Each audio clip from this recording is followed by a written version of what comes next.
ভাইপো ঠিক আছে, আমি তোমাদের হোস্ট উজ্জ্বল, আর তোমরা দেখছো উজ্জ্বল শৈলী ভ্লগ। তোমরা হয়তো অনেকেই জানো আমি 1 মাসের জন্য এখন কলকাতাতে আছি, আর এখানে আসলে আমি একদম মনের মতন করে আমার জীবনটা কাটাই। না আছে কোনো ঘুম থেকে ওঠার তাড়া, কিন্তু আজ আমাকে একটু তাড়াতাড়ি উঠতে হয়েছে কারণ বাড়িতে আছে অনেক কাজ। আর ঘুম থেকে উঠে 1 কাপ চা না খেলে আমার দিনটা কিন্তু একদম শুরু হয় না। সকাল সকাল 1 কাপ চা খেয়ে আজকের দিন শুরু করলাম। চা খাওয়া শেষ হলে শুরু করে দেবো কিন্তু রান্না, কারণ আজ বাড়ির অনেক কাজ করাতে হবে। তাই রান্নার খুব বেশি ঝামেলা করব না, এক তরকারি ভাত রান্না করব। যেদিন কলকাতা এসেছিলাম সেদিন মাছের আড়ত থেকে একটা বড় রুই মাছ কিনে এনেছিলাম, আজকে সেটাই রান্না করব। তো আজকে কিন্তু রান্না করব আলু ফুলকপি দিয়ে একটুখানি মাছের কালিয়ার মতো। মাছ খেতে আমি ভীষণ ভালোবাসি। আর ভাবছো এতগুলো মাছ কার জন্য? হ্যাঁ, আমার জন্যই।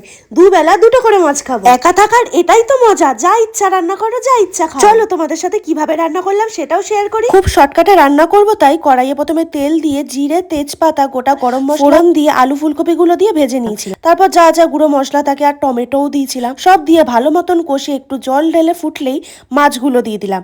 মাছগুলো দিয়ে ফুটলেই কিন্তু মাছ রেডি হয়ে যাবে। আর এইদিকে আমি কিন্তু ভাতটাও বসিয়ে দিয়েছি, আর মাছের কালিয়া কিন্তু একদম রেডি। রান্না করতে করতে বাড়িতে যেই কাজ করাবো বলছিলাম তারা কিন্তু এসে গেছে। বহুদিন ধরেই জলের ট্যাঙ্কি আর পাইপলাইন গুলো পরিষ্কার করা হয় না, তাই সেগুলো খুব নোংরা হয়েছিল, আর সেই কারণে ঠিক মতন জল পড়ছিল না। তাই আজ সেগুলোই পরিষ্কার করা হবে। আর এইদিকে দেখো ফাঁকে এসে কিন্তু আমি খেতেও বসে গেছি। মাছের ঝোলটা বেশ ভালো খেতে হয়েছিল। আমার খাবার খেতে খেতে এইদিকে দেখো জলের ট্যাঙ্কিটা কি দারুণ পরিষ্কার হয়েছে। খাওয়া দাওয়া করে আমি বসে বসে ওদের কাজ দেখছিলাম। অ্যাসিড দেওয়াতে কিরকম ধোয়া বেরোচ্ছে দেখো। কাজ শেষ হতে হতে বিকেল 4টে বেজে গেছিল। বাড়ির কোনো কাজ করাতে গেলেই এত টাকার খরচা, কিন্তু যেটা প্রয়োজন সেটা তো করতেই হবে। আজকের ভিডিওটা এখানেই শেষ করলাম, ততক্ষণের জন্য টাটা, বাই বাই।